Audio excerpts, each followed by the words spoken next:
আমাদের প্রেস ক্লাবের একটা প্ল্যান জমা দেওয়া আছে, কারণ আমাদের প্রেস ক্লাবের যে ঘরটা খুবই ছোট এবং পেছনে জায়গাও রয়েছে। আমি চাইবো, আমিও সহযোগিতা করবো, আমরা সবাই মিলে যাতে সেই ফান্ডে অ্যালটমেন্ট করে আমাদের প্রেস ক্লাবের একটা পূর্ণাঙ্গ বিল্ডিং এর জন্য একটা প্রস্তাব পাঠানো আছে।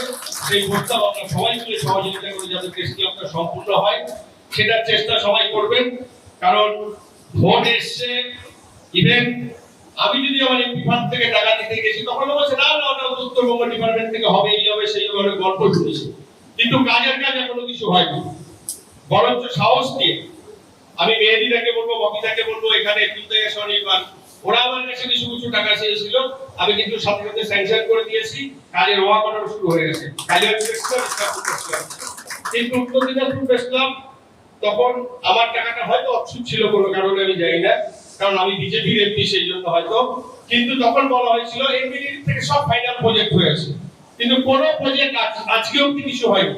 আমি ভাই বিরাজকে বলবো যে আমাদের উত্তর দিনাজপুর প্রেস ক্লাবের যে বিল্ডিংটা রয়েছে, বেশিটা 2.5 কোটি টাকা ব্যাপার হয়তো রয়েছে, সেই ডিএম সাহেবের থ্রু দিয়ে ডিপিআরটা ফাইনালি নতুন প্ল্যান এস্টিমেট করে যাতে এটা অনুমোদন দিয়ে দেওয়া হয়। বাকি পরবর্তীতে আমরাও কম বেশি সহযোগিতা করবো, সেটা হয়ে যাবে। মূল ভিতটা যেন এমপি যদি করে দেয়, এটা বিরাজ টাইম করবো।